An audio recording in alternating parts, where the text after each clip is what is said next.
Welcome back to a new video. Today, guys, I've just been going through my notes that I've just been taking over my years as a Pokemon trainer. And one of the most confusing things, it's not too confusing, but one of the things I really want to explain and make a little bit more simpler is the timeline. Now, I put together this quick little thing, and I put it together into two separate timelines. Some people are like, there's 3 timelines, there's 4 timelines. I have 2 separate timelines. First off, we're going to start off with the original timeline. Right at the beginning, there's red, green, and blue. Now, in an alternate reality is Pokemon Yellow. Pokemon Yellow, you're technically Ash, but you're not really Ash. You're just going through Ash's story. In another alternate reality, we have Fire Red and Leaf Green. Directly after that is Ruby and Sapphire. It happens literally right after Red, Green, and Blue happens Ruby, and Sapphire. In the alternate reality, I have Pokemon Emerald, where fast forward about 3 years, we go to Pokemon Gold and Pokemon Silver. There's an alternate reality of this story in Pokemon Crystal. Actually, Pokemon Crystal is probably my favorite game. Right after Pokemon Gold and right after Pokemon Silver becomes Pokemon Diamond and Pokemon Pearl. I have an alternate reality as Pokemon Platinum.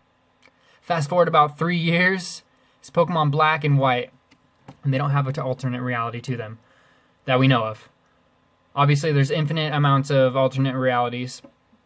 Fast forward about 2 years is when the story of Black 2 and White 2 happen. Alright, and the next timeline I have is the Mega Evolution timeline. Now, as you can see, I have Pokemon Origins right at the beginning. I consider it canon. Some people don't. It's obviously canon. It's literally just the story of Red is a retelling in the Mega Evolution timeline. And in conjunction in an alternate reality, I feel Pokemon Let's Go Pikachu happens during this period, but obviously in an alternate reality. It looks like you play as Red, but it's not really Red. It looks like our rival is Gary, but like it's not, or Blue, but it's just not Blue. You see what I mean? So it's just it's an alternate reality, which is awesome. Next up, which happens right after, we'll go with the first generation just to make it simpler, is Pokemon Omega Ruby and Alpha Sapphire. Now, this happens before X and Y because in Omega Ruby and Alpha Sapphire, Mr. Bonding actually is formed. And obviously, you know, Mr. Bonding is like in Pokemon X and Y. So that allows us to place ORAS right before X and Y. And I believe it happens right before. Next up, we have X and Y. Fast forward about 2 years as we have Pokemon Sun and Pokemon Moon. With the alternate reality of Pokemon Ultra Sun and Ultra Moon, obviously.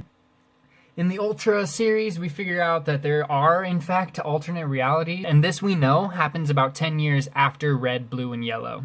This generation we know happens about 10 years after Red, Blue, and Green. So Red is about 21 years old in this, as is Blue.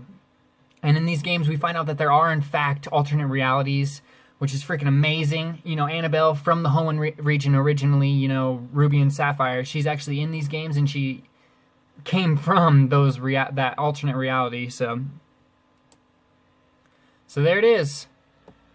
I've created it into just 2 separate timelines, super simple. I don't want to overmake it a little bit more complicated as it is. Obviously, there's infinite possibilities for alternate realities, and I've broken it down into 2 basic timelines. Thank you guys so much for checking out this video. If you guys have any questions, let me know. Don't forget to leave a comment, subscribe, and drop a like. Please, it helps me grow this channel. Thank you guys so much for tuning in. Peace out.